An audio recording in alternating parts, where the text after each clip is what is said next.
Hola, hola, ¿cómo están? Bien, qué bueno verles en esta su casa, Calvary Chapel Jardín. Sean todos bienvenidos. También a los que están, a toda la multitud que está viendo vía Facebook, sean todos bienvenidos. Bueno, Ya somos más de 100,000. De 100,000 ganas, no se crean, ni 100, pero bueno. Vamos a poner un poco de atención. Ya empezamos. Hola, hola aquí. Bueno, los vamos a esperar un poquito más entonces. ¿Ya? ¿Ya están listos? ¿Eh? Muy bien. ¿Cómo están? Bien, bien distraídos, ¿verdad?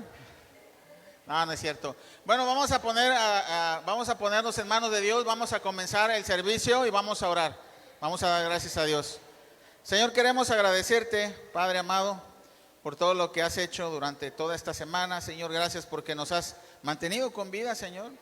Y gracias, Señor, porque nos has dado todas las necesidades, Señor, las has suplido, todo lo que necesitamos el día a día, Señor. Pero sobre todo, muchas gracias, Señor, por tu Espíritu Santo, Señor, que nos redarguye en todo momento de todo pecado y nos ayuda, Señor, a vivir siendo luz en este mundo de oscuridad. Gracias por todo lo que haces. Gracias por tu preciosa sangre, Cristo Jesús. Gracias por haber muerto por nosotros en la cruz. Te alabamos y te bendecimos, Señor. Ahora queremos pedirte, Señor, que nos ayudes a tener esos oídos atentos a tu palabra, a comprender tu palabra y a ponerla en práctica, Señor, cuando salgamos de aquí. Te damos gracias, alabado seas por los siglos de los siglos. Amén. Ok, abran sus Biblias, Hechos 17, ahí comenzamos. Estamos procurando acabar un capítulo por domingo, aunque a veces no se va a poder, pero vamos a intentarlo el día de hoy. Es mucho, son muchos versículos, pero vamos a hacerlo a la medida de lo posible, y si no, lo suspendemos y la próxima semana, ahí nos quedamos, comenzamos. Les comento, Pablo sigue en sus viajes misioneros y está yendo a toda la parte de Grecia. Y en esta ocasión, aquí en Hechos 17, vamos a ver cómo llega a Tesalónica. ¿Alguien ha escuchado de Tesalónica? Las cartas a los tesalonicenses, ¿por qué se llaman así? Porque fueron escritas a los que vivían en Tesalónica, Grecia. Y Pablo está yendo hacia Tesalónica y también va a ir a Atenas. Entonces va a visitar las dos principales ciudades de Grecia. Las dos principales ciudades de Grecia va a visitar Pablo a predicar el evangelio. Y vamos a aprender muchas cosas de Pablo acerca de cómo él predica, a quién les predica. Pero eso está, y vamos a conocer también las corrientes filosóficas dos corrientes filosóficas de ahí, de los griegos. Ya saben que es la cuna de los filósofos, Grecia. Bueno, pues vamos a aprender un poquito de eso, pero vamos a leer primero Hechos 17 y vamos a leer del 1 al 4.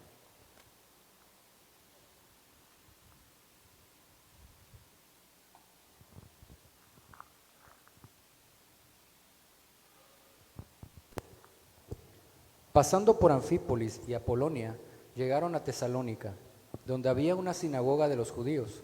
Y Pablo, como acostumbraba, fue a ellos, y por 3 días de reposo discutió con ellos, declarando y exponiendo por medio de las Escrituras que era necesario que el Cristo padeciese y resucitase de los muertos, y que Jesús, a quien yo os anuncio, decía él, es el Cristo. Y algunos de ellos creyeron, y se juntaron con Pablo y con Silas, y de los griegos piadosos gran número, y mujeres nobles no pocas. Ok, ¿se dan cuenta de la actitud repetitiva de Pablo o la rutina que tenía a cada ciudad que iba? ¿A dónde iba primero? A la sinagoga. Y ya había visto cómo Pablo, habían rechazado los judíos el evangelio, pero Pablo persistía en llevar el evangelio primeramente a su pueblo. ¿Por qué? Porque ese era el mandato. Y Pablo no desistía, persistía. Y hay veces que te puedes desanimar porque muchos no reciben la palabra de Dios, pero tenemos que continuar. Y Pablo hacía eso con su pueblo. ¿Por qué? Porque quería que el pueblo de Dios fuera salvo. Y cada vez que Pablo iba y llevaba el evangelio a los judíos, la misericordia de Dios se derramaba sobre aquellos para escuchar el evangelio. Y dice aquí que gran número y mujeres nobles, no pocas, creyeron el evangelio. Yo les quiero confesar, hermanos, que en mí, la verdad, a veces entra el desánimo.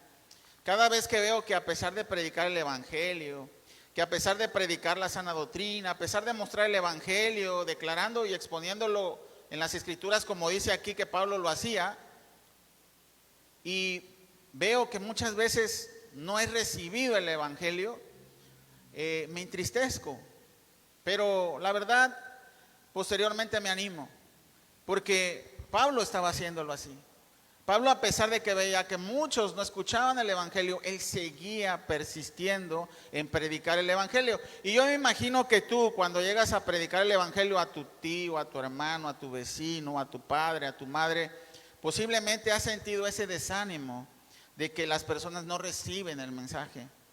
Pero yo te animo a que seas como Pablo, a que sigas persistiendo y compartiendo el evangelio, no importando si tú ves o no fruto de arrepentimiento en esa persona.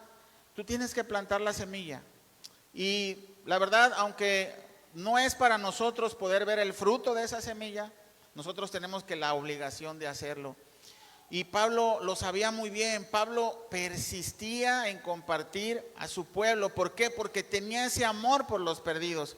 Y lo dice muy bien aquí en Romanos. Vamos a Romanos 9. Y vamos a leer del 3 al 5.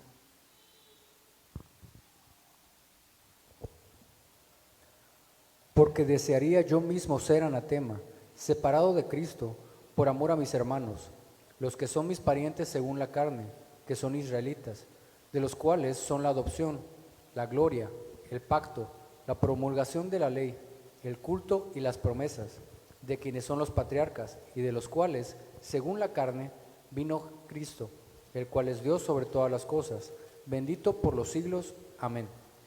Es por esto que Pablo persistía en llevar la predicación del evangelio a su pueblo judío, a sus parientes según la carne. Pablo dice, desearía ser maldito con tal de que los demás fueran salvos. Y ese es el amor que Pablo sentía por los perdidos. Y ese es el amor que nos hace falta a nosotros para querer predicar el evangelio. Sin ese amor, hermanos, sin esa necesidad, sin esa conciencia de saber que es necesario predicar el evangelio para que muchos lleguen al arrepentimiento, para que muchos lleguen a la salvación, nosotros no vamos a hacer el trabajo que Dios nos ha mandado a hacer. Vamos a seguir en Hechos 17 y vamos a leer el 5, por favor, nada más. Entonces los judíos que no creían, teniendo celos, tomaron consigo algunos ociosos, hombres malos, y juntando una turba, alborotaron la ciudad, y asaltando la casa de Jasón, procuraban sacarlos al pueblo. Que como siempre ocurría, había personas que muchos creyeron y otros que no tan solo no creyeron, sino que se oponían al evangelio. Y estas personas que no creían detenían con la injusticia la verdad. Como dice Romanos 1, 17 al 19, vamos a leerlo.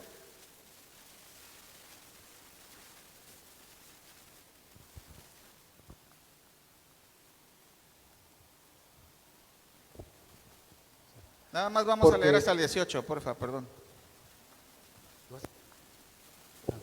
Porque en el Evangelio la justicia de Dios se revela por fe y para fe, como está escrito, mas el justo por la fe vivirá. Porque la ira de Dios se revela desde el cielo contra toda impiedad e injusticia de los hombres que detienen con injusticia la verdad.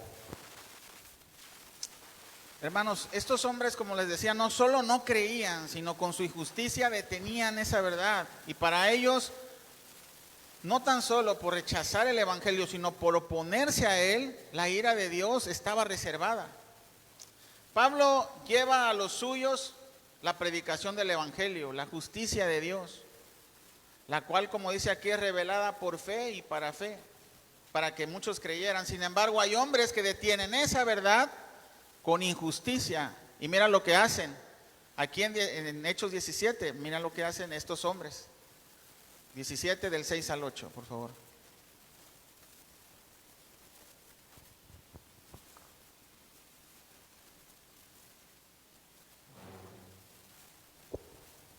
Pero no hallándolos, trajeron a Jasón y a algunos hermanos ante las autoridades de la ciudad, gritando: estos que trastornan el mundo entero también han venido acá, a los cuales Jasón ha recibido.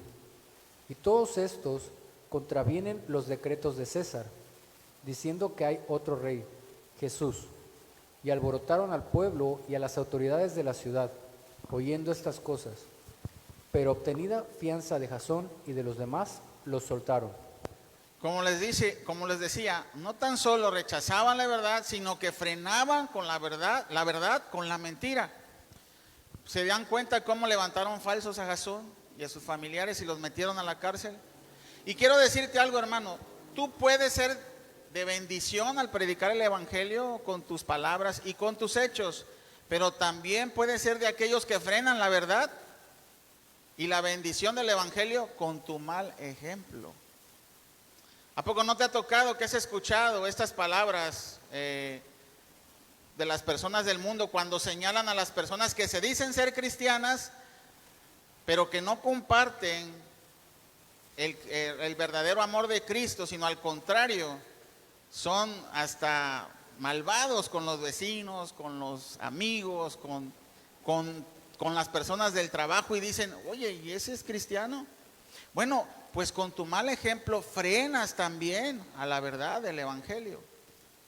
Esas personas que dicen que con su boca son cristianos y con sus hechos demuestran todo lo contrario, frenan la verdad del evangelio. Aún dicho por su propia boca, no surte efecto. Para poder predicar el evangelio tenemos que ser congruentes y respaldar con nuestras vidas el mensaje de salvación y amor. Es decir, hermanos, esta frase: el mensaje que decimos de que Dios puede salvar tu vida y cambiar tu vida debe de ser predicado por una vida salvada y una vida cambiada por el evangelio. Lo vuelvo a repetir. El mensaje que decimos de que Dios puede salvar tu vida y cambiar tu vida debe de ser predicada con una vida salvada y una vida cambiada por Cristo y por la predicación del evangelio. Es por eso que frenamos la verdad. Y si tú eres de los que no puede abrir su boca predicando el evangelio porque tienes mal testimonio, estás frenando la bendición de compartir el evangelio con los demás. Es por eso que no pueden, por ese mal ejemplo. Y es triste porque caemos en eso. ¿Tiene sentido o no? Así que no solo los enemigos del evangelio frenan con las mentiras la verdad del evangelio, sino también los malos testimonios. La mentira de la verdad que llevan los que se dicen cristianos frenan el evangelio. Eran calumnias los que estaban usando el mensaje de salvación de Pablo. Lo que estaban haciendo con Pablo eran calumnias. Pero como digo, muchas veces la verdad de tu vida, el mal testimonio detiene el mensaje del evangelio en familiares, en amigos, en hermanos, en vecinos, que podrías impactar por medio de tu buen testimonio de conversión. Vamos a seguir leyendo Hechos 17 y vamos a leer del 10 al 11.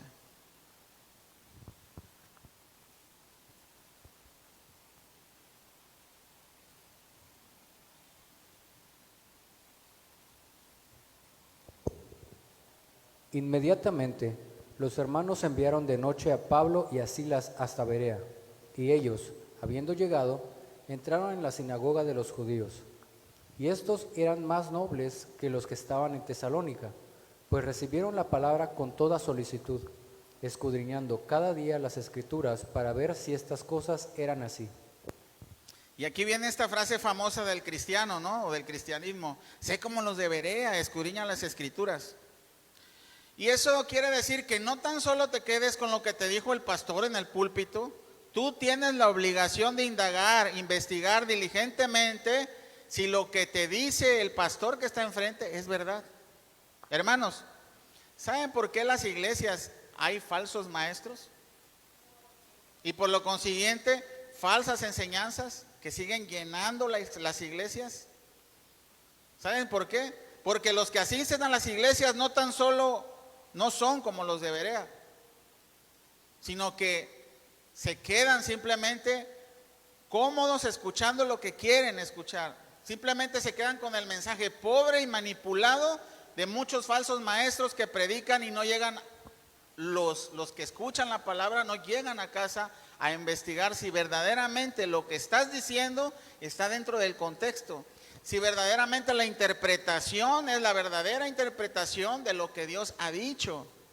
Hay muchos versículos, hay tantos versículos que sacamos fuera del contexto y creemos que lo estamos haciendo bien. Y yo he sido culpable de muchos de ellos. Y vamos a ver unos cuantos, ¿qué les parecen? Y los voy a explicar uno por uno. El primero de ellos y el más famoso de todo el mundo, incluso de los que no conocen nada de Biblia, es: no me puedes juzgar porque la Biblia dice que no puedo ser juzgado. Tú no me puedes juzgar. Y eso viene en Mateo 7:1, dice: no juzguéis para no ser juzgados, ¿verdad? Entonces, este versículo lo toman de pretexto los que no quieren dejar su pecado y que son confrontados con ese pecado. Los cristianos, hermanos, no solo no debemos juzgar, no, debemos juzgar y exhortar a que dejes el pecado. Eso es lo que tenemos que hacer frente a un hermano que lo ves pecando. Pero para poder hacerlo, debemos primero ver nuestros propios pecados antes que los de los demás. Solo eso te puede dar autoridad sobre esa persona para que puedas enfrentarlo con su pecado. Pero solo debe de ser para restauración, no para criticarlo, ni para aventarlo más al piso, sino para levantarlo. Entonces tienes que ver en tu corazón si verdaderamente estás confrontando a un hermano para hacerlo quedar mal o para poderlo edificar. Y también esta parte de no juzgar significa, hermanos, que nosotros no podemos condenar a las personas. De decir: no, este no tiene remedio, este no tiene salvación, no, ese se va a ir al infierno. Eso es juzgar anticipadamente algo que tú no sabes si va a suceder o no. Eso es sí lo que no debemos de hacer. Pero este versículo está sacado de contexto. Y vamos a seguir otro muy bueno también. Vamos a Mateo 18:20. La mayoría hemos caído en él, ¿ok? Escúchenlo bien. Mateo 18:20, ¿qué dice? Porque donde están 2 o 3 congregados en mi nombre, allí estoy yo en medio de ellos. ¿Por qué estoy haciendo este ejercicio? Porque queremos aprender a escudriñar las escrituras, ¿ok? Es sencillo de comprender en su contexto. Tenemos que leer de lo que se está hablando. Y por supuesto, en todo su contexto, no está hablando de la oración, ¿o sí? Vamos a verlo. Vamos a leerlo completo, del 18, del 15 al 20.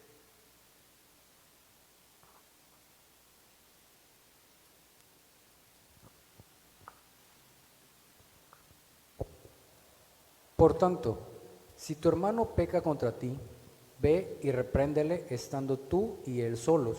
Si te oyere, has ganado a tu hermano. Mas si no te oyere, toma aún contigo 1 o 2, para que en boca de 2 o 3 testigos conste toda palabra. Si no los oyere a ellos, dilo a la iglesia. Y si no oyere a la iglesia, tenlo por gentil y publicano. De cierto os digo que todo lo que atéis en la tierra será atado en el cielo, y todo lo que desatéis en la tierra será desatado en el cielo. Otra vez os digo que si 2 de vosotros se pusieren de acuerdo en la tierra acerca de cualquier cosa que pidieren, les será hecho por mi Padre que está en los cielos. Porque donde están 2 o 3 congregados en mi nombre, allí estoy yo en medio de ellos. ¿Está hablando de la oración aquí? Pregunto. ¿Verdad que no? No habla nada de que están orando, ¿verdad? De que solamente cuando están 2 o 3 está Él presente, ¿verdad que no? Ok, ¿de qué está hablando? Está hablando de la exhortación a un hermano. Ahora bien, sé que aquí también hay otra parte que se saca de contexto. La oímos: atar y desatar. Lo que dice en el versículo 18. Para entender esto tenemos que comprender la raíz de la palabra. El uso de la palabra en griego en ese tiempo se usaba para entender lo que estaba prohibido y lo que no estaba permitido. Entonces, atar es lo que no está permitido y desatar es lo que está permitido. Es decir, en este contexto, todo lo que leímos dice así, todo lo que hayan resuelto ustedes, 2 o 3 que están, que se pusieron de acuerdo a hacer con respecto a esa persona que se deba o no se deba de hacer con esa persona que no entiende, entonces yo estaré con ustedes respaldándolo y respaldando esa decisión desde el cielo. Eso es lo que quiere decir este contexto. No quiere decir que tú atas y desatas ángeles y demonios en el cielo y en la tierra, no. No quiere decir eso. Quiere decir que todo lo que se pusieran de acuerdo esos dos o tres con respecto a esa persona que no entiende, Dios lo va a respaldar en el cielo, porque lo estás haciendo conforme a la Biblia. Hermanos, esa es la interpretación correcta. Sin embargo, como les decía, ese versículo de atar y desatar lo usan mucho las falsas doctrinas. De este versículo y del Mateo 16, que también dice esa palabra, atar y desatar, de estos versículos justifican la doctrina de la atracción. La doctrina, átalo, o sea, ata lo que tú quieras y desata lo que tú quieras, ¿no? O por ejemplo, decrétalo, decláralo. Ese tipo de palabras, ese tipo de enseñanzas son fuera, sacadas de contexto, de un contexto completo literario de lo que dice la Biblia.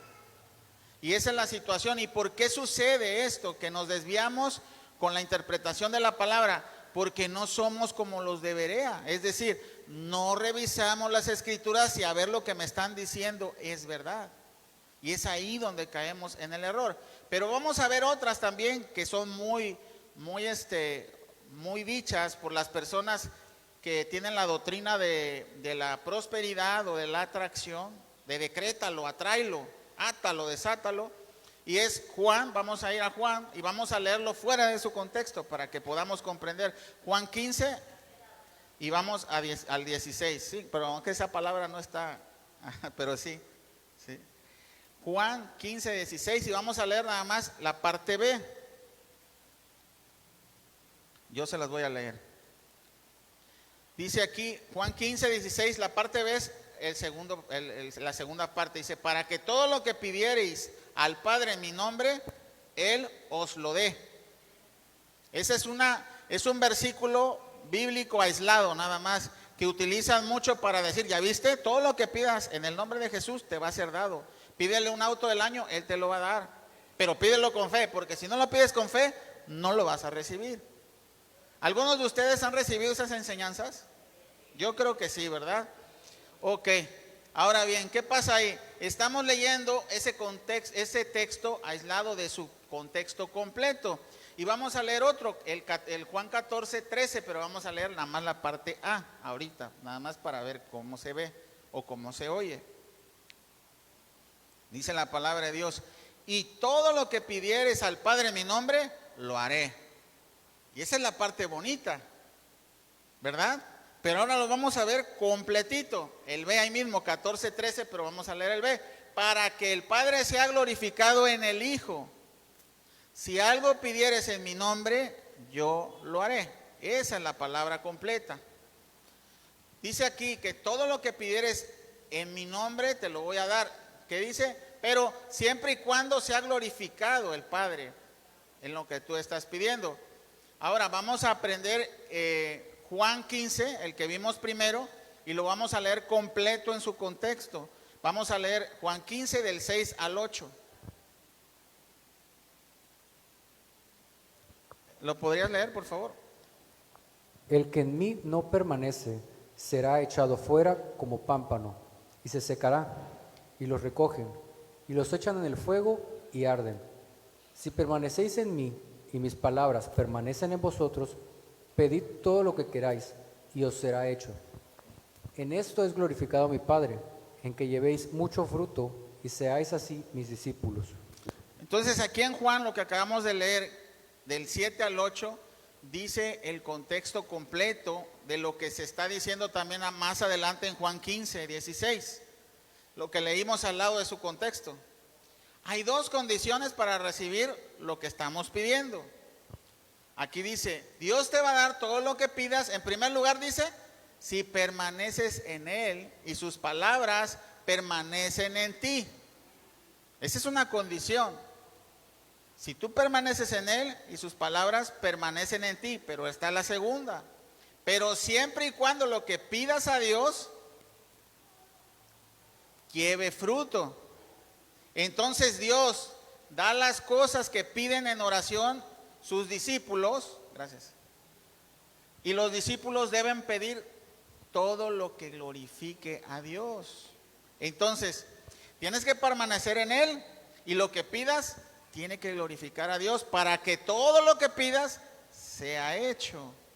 Esa es la diferencia. Así estamos leyendo todo el contexto. Pero si tú nada más aíslas una parte y dice la palabra de Dios que todo lo que pidas se te será dado si lo pides en el nombre de Jesús, ¿es correcto? No. ¿Por qué? Porque aislamos ese texto, ¿sí? Y nada más leemos lo que más nos gusta, lo que más nos conviene. Pero no, debes de permanecer en el Señor y tu palabra debe de guardarla en Él. Y lo que pidas debe de glorificar a Dios. Y entonces sí, todo lo demás será hecho. Y es así como vienen las falsas enseñanzas, con versículos fuera de su contexto, que surten efecto en las personas que no son responsables y son perezosos para estudiar las Escrituras. Solo que se quedan con lo que dice el pastor y no llegan a casa y no revisan la Biblia, si lo que dijo el pastor o el predicador es verdad, o si encuadra con la palabra, si fue correcta la interpretación del texto o de la predicación. ¿Saben por qué los falsos maestros existen, hermanos? Porque hay falsos discípulos que se hacen pasar por discípulos, que no estudian diligentemente las Escrituras. Los falsos maestros dejarían de existir si todos tuviéramos el compromiso, como los de Berea, ser diligentes para revisar las Escrituras y para ver si lo que dijeron es verdad.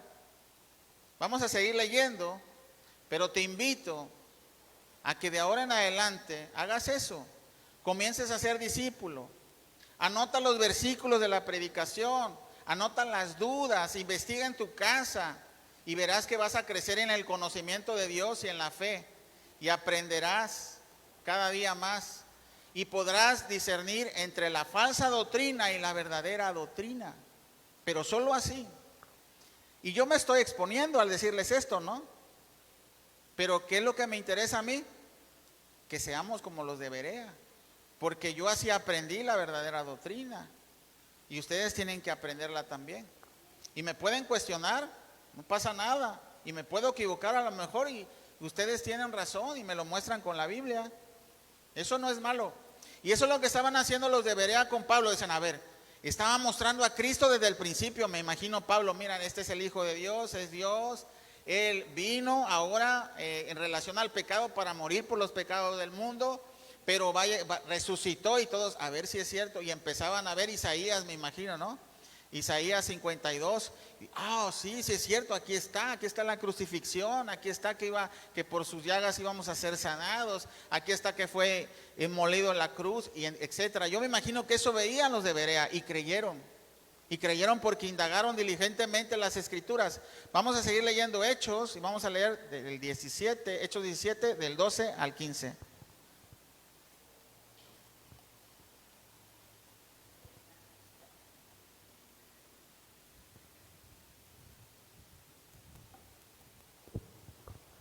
Así que creyeron muchos de ellos, y mujeres griegas de distinción, y no pocos hombres.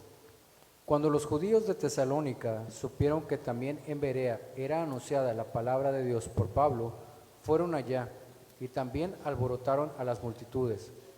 Pero inmediatamente los hermanos enviaron a Pablo que fuese hacia el mar, y Silas y Timoteo se quedaron allí. Y los que se habían encargado de conducir a Pablo le llevaron a Atenas. Y habiendo recibido orden para Silas y Timoteo de que viniesen a él lo más pronto que pudiesen, salieron. Entonces los judíos de Tesalónica no se quedaron contentos con que ya haya salido Pablo. Se enteraron que estaba en otra ciudad en Berea, más o menos, ahorita dicen que está como a 75 kilómetros, entre 100 kilómetros, y ellos fueron hasta allá y fueron a hacer lo mismo, a detener con la injusticia la predicación de la verdad. Y es una lástima, sí, pero todo esto favorecía al evangelio. ¿Por qué? Porque Pablo salió a Atenas, sí, debido a la persecución, y ahora va a otra ciudad a predicar a Atenas. Y vamos a leer esto en Hechos 17, vamos a leer 16 y 17 por el momento.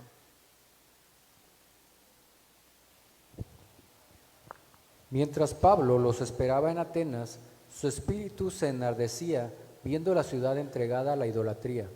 Así que discutía en la sinagoga de los judíos y piadosos, y en la plaza cada día con los que concurrían. Yo me imagino, hermanos, que Pablo, si llegara a esta ciudad, digo hipotéticamente, ¿cómo iba a sentirse? Yo creo que similar a lo que sintió cuando llegó a Atenas, ¿verdad? Enardecido por lo que ve, la idolatría, las muertes, la violencia, la violación, la prostitución, la homosexualidad, todo esto. A Pablo le dolería el corazón y estaría enardecido por ver cómo toda la predicación del evangelio aún no está surtiendo el efecto que le gustaría a Pablo, que le gustaría a Dios, ¿verdad? Y eso es lo que pasa, hermanos, cuando alguien verdaderamente ama el poder y conoce el poder del evangelio, que tiene ese deseo de compartir el evangelio y enardece por dentro, porque eso quiere decir se calienta por dentro del celo a Dios, del amor a Dios y del amor a los perdidos, y él quiere compartir el evangelio. Y Pablo lo hace de una manera muy peculiar que debemos de aprender todos nosotros. Vamos a leer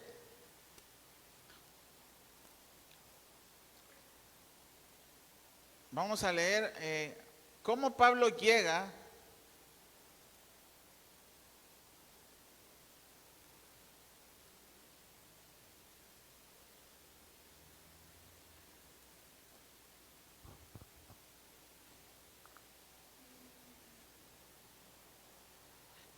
llega a predicar el evangelio como anteriormente habíamos dicho. Pablo llega con ese amor, con esa compasión, con esa misericordia, pero también sabe cómo llegarle al público. Ahorita está en un público distinto, está en Atenas, es una capital, es una ciudad cosmopolita, una ciudad donde hay mucha cultura, donde hay mucha filosofía, y Pablo se hace como ellos, pero no para perderse, sino para poder predicar y alcanzar el evangelio. Y vamos a leer esto en Hechos 17, vamos a leer del 18 al 21.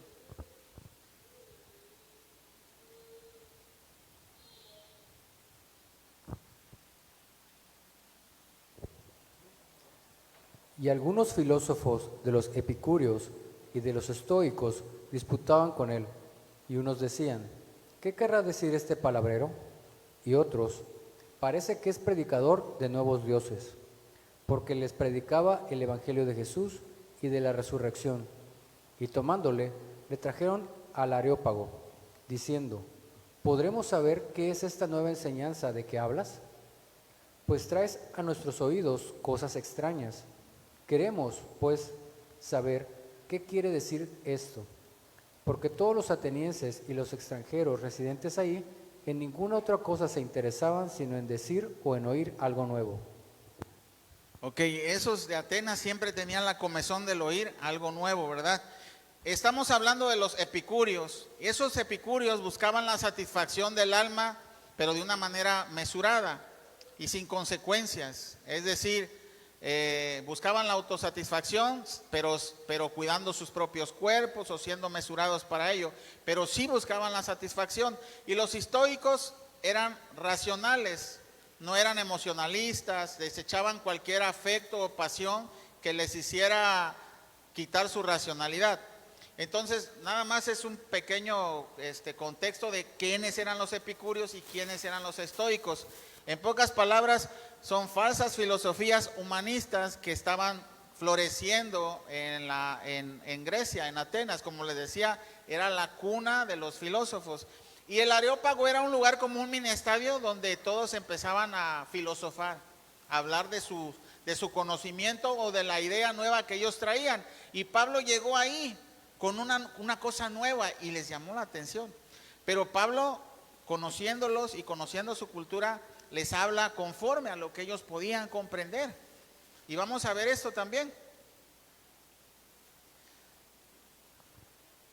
Vamos a leer Hechos 17 del 22 al 23.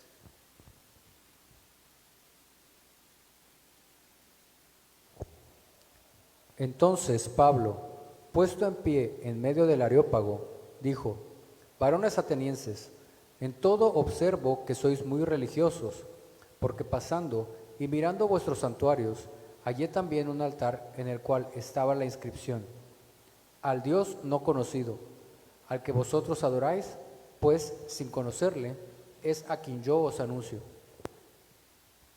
Ustedes saben que los griegos son famosos por las mitologías griegas, ¿no? Las deidades como Zeus, Poseidón, Afrodita, Atenea, Apolo, etc. Sin embargo, había ahí un espacio para el Dios no conocido, como dice ahí. Pues sabían que había alguien que lo había hecho todo. Entonces Pablo comienza a hablar de él y les dice: aquel que dicen que es el Dios no conocido, de ese vengo yo a hablarles. Y vamos a leer del 24 al 29.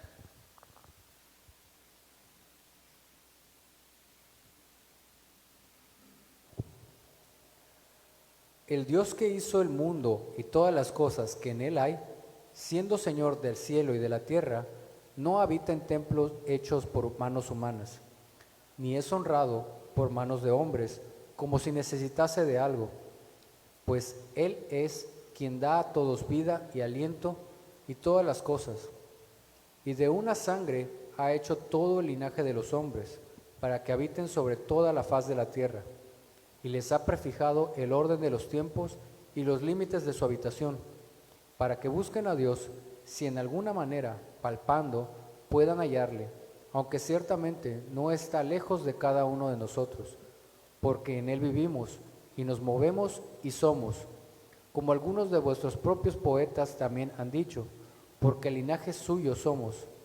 Siendo, pues, linaje de Dios, no debemos pensar que la divinidad sea semejante a oro o plata o piedra, escultura de arte y de imaginación de hombres.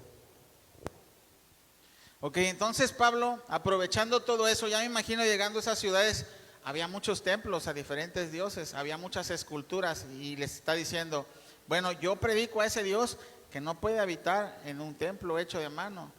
Yo predico a ese Dios que, como ustedes saben, no puede ser de hecho de oro, ni de plata, ni de ningún tipo de material. ¿Por qué? Porque ese pueblo estaba entregado a la idolatría. Y Pablo estaba enseñándoles de una manera que ellos pudieran comprender al Dios que él predicaba. Y por eso llamó la atención. Y nosotros, cuando predicamos el evangelio, también tenemos que hacerlo de una manera fácil de entender para la persona o la audiencia que está enfrente de ti. Y la mejor manera de poder predicar el evangelio, dicen algunos, que es como si se la estuvieras explicando a un niño. Es la mejor manera, aunque sea un adulto. ¿Por qué? Porque cualquiera lo podría comprender. Y muchas veces de nosotros, a veces caemos en la idea de que en cuanto más sabemos, mejor vamos a predicar el evangelio. Y a veces el conocimiento nos estorba más para que las personas nos puedan comprender. En cuando te aprendas más conocimiento, más doctrina, más terminología y todo eso, y le llegas a alguien, no te va a poder recibir. ¿Por qué? Porque le estás hablando en otro idioma, y Pablo no lo estaba haciendo así. Pablo les estaba hablando el evangelio conforme a lo que ellos podían entender. Y entonces exalta la deidad de Dios como el creador de los cielos y la tierra. Y también, ¿saben qué hace Pablo? Cita a dos filósofos ahí con dos frases, y vamos a verlo aquí nada más como dato curioso para que no se nos pase. Cuando dice: en él vivimos y nos movemos y somos, es una expresión de Epímedes, de Consos. Es de Creta, un filósofo poeta del siglo VI antes de Cristo. Y luego cuando dice linaje suyo somos, son palabras de Arato de Cilicia, del 315 al 245 antes de Cristo. Era un filósofo. ¿Qué quiere decir? Que Pablo tenía la cultura necesaria, el conocimiento necesario para poderles llegar a ellos. Lo tomaron en cuenta porque Pablo estaba hablando acerca de algo que conocía. Él era una persona muy estudiada, era una persona muy culta, Pablo, pero no podía llegar también con esas palabras a otras personas, por ejemplo, gentiles. no sé, de otro tipo de clase de conocimiento, ¿me explico? O de nivel de conocimiento.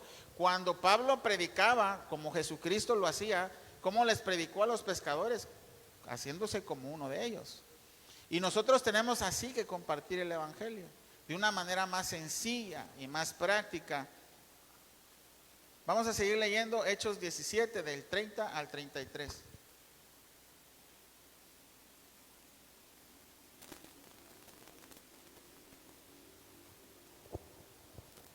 Pero Dios, habiendo pasado por alto los tiempos de esta ignorancia, ahora manda a todos los hombres en todo lugar que se arrepientan, por cuanto ha establecido un día en el cual juzgará al mundo con justicia, por aquel varón a quien designó, dando fe a todos con haberles levantado de los muertos. Pero cuando oyeron lo de la resurrección de los muertos, unos se burlaban y otros decían, ya te oiremos acerca de esto otra vez. Y así Pablo salió del medio de ellos, mas algunos creyeron, juntándose con él, entre los cuales estaba Dionisio el Areopagita, una mujer llamada Dámaris y otros con ellos. Ok, lo que sí debe de tener el evangelio siempre es el mensaje completo. Y es una manera práctica pero completa de predicar el evangelio. Pablo estaba hablando, vimos anteriormente que estaba hablando de Jesús, del evangelio de Jesús, que quien es Dios y quien fue crucificado para el perdón de nuestros pecados, pero que resucitó. Cuando escuchan las palabras de resurrección, a ellos se les hace una fábula. ¿Por qué? Porque no creían en la resurrección. Sin embargo, es una verdad bíblica y con eso se sustenta todo el evangelio. Si Jesucristo no resucitó, dice, somos los más miserables, dice Pablo. Entonces, lo que sí es importante es que cuando prediquemos el evangelio estén todos los elementos. ¿Cuál es? El arrepentimiento de tus pecados, ¿sí? El saber que puedes ser perdonado por medio de Cristo Jesús, porque Cristo Jesús murió por tus pecados, la resurrección de Jesucristo, la segunda venida y todos esos elementos. Pablo, estoy seguro que aunque aquí no se menciona completamente, estoy seguro que los dijo. Y dice que algunos creyeron. Y ese es mi deseo, hermanos. No solo que algunos, sino que todos crean verdaderamente en el Dios que predicó Pablo. Pero la realidad y la tristeza de todo esto, hermanos, es que no todos creen. De verdad, escucha. Dios mandó, como dijo Pablo, a todos los hombres, a todo lugar, a que se arrepientan. Para que porque ya, hermanos, está establecido el juicio. Si no hay arrepentimiento en tu vida, entonces no has creído. Y si no has creído, entonces no te has convertido. Y si no te has convertido, entonces no has sido justificado. Y si no has sido justificado, entonces te espera el juicio. Quisiera verdaderamente que creyeran en esto y que no recibieran el juicio, sino la justificación de Dios. Muchos dirán, ¿qué prefieres, el juicio o la justificación? Y van a decir todos, la justificación. Pero la justificación no viene sin arrepentimiento. Y el arrepentimiento no viene sin fe en creer estas palabras. Y sin la fe, que dice, es imposible agradar a Dios. Y si tú quieres la justificación, lo único que tienes que hacer es arrepentirte de tus pecados. Arrepentirte verdaderamente de esa vieja manera de vivir. De ese hombre que todavía quiere seguir en tu vida, haciendo lo que tú quieres. Cuando tú verdaderamente te arrepientes y entregas tu vida a Dios, estás diciéndole no a ti mismo, no a lo que yo deseo, no a lo que yo quiero, no a mí. Yo tengo que morir a mí. Eso es lo que significa arrepentirse. Cuando dejas todos tus deseos atrás, yo lo repito mucho. ¿Por qué? Porque es el evangelio. Y es lo único que convierte el alma y que da vida, que da salvación. Es por eso que lo predico para ver si uno, aunque yo quisiera que todos se convirtieran al Señor. ¿Tú piensas y tú crees que tienes el suficiente tiempo para arrepentirte? Pero tal vez Dios te ha dicho tantas veces que lo hagas y sigues pensando que aún hay tiempo y el tiempo se acaba. El tiempo debe de ser hoy, cuando escuchas el Evangelio. Arrepiéntete y cree en Jesucristo y síguele. Es decir, obedécele. Y el tiempo es hoy, porque el tiempo se acaba. Tú no sabes cuándo es tu último día. Tú estás esperando, todavía falta para la venida de Jesucristo, pero no sabes cuándo van a venir por tu alma, dice la palabra de Dios. Y es por eso la premura de nuestros corazones. ¿O acaso no has sufrido cuando alguien muere sin Cristo y sabes que no va a estar en el reino de los cielos? ¿O acaso no sufres cuando un amigo muere sin Cristo y dije, le pude haber predicado el Evangelio y no lo hice? Y es una tristeza, hermanos. Y yo por eso no me queda más que predicar el Evangelio que salva vidas, para que muchas vidas sean salvadas. Y siempre los exhorto y siempre les digo, arrepiéntanse. Yo no conozco la vida de todos, pero todos tenemos que arrepentirnos. Y todos constantemente pecamos y todos somos pecadores. Y todos tenemos la oportunidad de ser perdonados. Porque la sangre de Cristo es suficiente para perdonar todos los pecados del mundo. Pero no todos aprovechan esa sangre, sino que la desprecian. ¿Y cómo la desprecias? Con tus actos. Cuando decides pecar en lugar de abstenerte a lo que tu carne quiere. Es en ese momento cuando desprecias la sangre de Cristo. Cuando sigues tus impulsos de ira, es cuando desprecias la sangre de Cristo.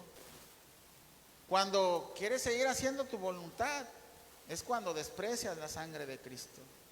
Y es cuando estás negando el Evangelio. Y es cuando decides no escuchar la voz de Dios. Es cuando decides no decir no al Evangelio. Y esa es la situación. Y muchos estamos aquí y muchos conocemos el Evangelio, pero tal vez no hemos decidido verdaderamente arrepentirnos. Y por eso predico el Evangelio, porque quiero que muchos se arrepientan. Quiero que muchos lleguen a Cristo, que muchos sean salvos. ¿Qué quieres? ¿La justicia de Dios o la justificación? ¿Sabes cuál es la justicia de Dios? Toda la ira de Dios que fue puesta en Cristo Jesús, su Hijo, va a ser puesta sobre ti si no crees en su Hijo. Esa es la ira de Dios. ¿Quieres eso de verdad? ¿O quieres verdaderamente recibir la justificación de Cristo Jesús? Es para reflexionar, pero de verdad, así como Pablo, yo quisiera que muchos se salvaran. Y oro por eso, para que la verdad del Evangelio toque tu vida, transforme tu vida, para que haya un antes y un después de cuando tú escuchaste el Evangelio y decidiste decirle sí y seguir a Jesucristo verdaderamente. Pablo es un ejemplo, nuestro Señor Jesucristo es un ejemplo, ¿sí me explico? De Dios, porque siendo Dios se hizo hombre, ¿no? Pero ¿saben qué? Pablo es un ejemplo de un hombre converso. Y ese es nuestro ejemplo, para que vean que sí se puede, porque tú puedes decir, no, es que Jesucristo pues era Dios. Bueno, ahí está Pablo. Eso quiere decir que sí se puede. Ustedes saben la vida de Pablo cómo era, ¿no? Era un perseguidor de la iglesia, era un religioso asesino de cristianos. Y ahora él quisiera dar su vida misma para que muchos llegaran al Evangelio, lo que estamos viendo aquí, como lo leímos. Pero es un ejemplo de conversión, de un verdadero cristiano. Y Pablo es de la única persona que dice, imítenme a mí como yo soy imitador de Cristo. Y yo no lo podría decir, quisiera poderlo decir. Es mi anhelo, poder decir, imítenme a mí como yo imito de Cristo. Porque no soy para nada parecido a Cristo. Pero es mi deseo. Y yo quisiera que sea el deseo de ustedes. Y hay esperanza, le doy gracias a Dios que están aquí. Y están escuchando el Evangelio. Y Dios está obrando en sus corazones y en sus mentes. Y yo no me debo de desesperar. tengo que ser paciente y esperar a que Dios obre en sus vidas y den fruto y sean discípulos y sean algunos hasta pastores, ministros, diaconisas, servidores. Después vamos a ver a todos ustedes de este lado y a otras personas nuevas sentadas ahí y sirviéndoles ustedes. Qué gran bendición sería, ¿no? Vamos a darle gracias al Señor por su palabra. Señor, queremos agradecerte por este momento. Gracias, Padre bendito, porque tú nos exhortas con amor. Tú nos das otra oportunidad de escuchar tu evangelio, porque tal vez, a lo mejor algunos aquí no se han arrepentido. Nos das oportunidad y hay esperanza, Señor, porque hoy nos diste la oportunidad de vivir y tal vez hoy sea el día en que podamos arrepentirnos de nuestros pecados y que tú nos perdones de toda maldad que hemos hecho. Gracias, Padre, por tu palabra. Gracias por esta familia, por esta iglesia. Gracias porque tú la has sostenido y has sido fiel desde el principio, desde la silla en la que estamos sentados hasta las bocinas, los audios, todo lo que está aquí, Señor, tú lo has proveído fielmente y solo tú lo has traído hasta aquí. Ahora quiero pedirte, Señor, que sigas proveyendo, Señor, por medio de tu providencia, Señor, de tu misericordia. Bendecimos los diezmos y ofrendas que llegan a este lugar y enséñame, ayúdame a que esos diezmos y ofrendas sean administrados conforme a tu voluntad. Te damos gracias en el nombre de Jesús. Amén. Vamos a seguir adorando al Señor.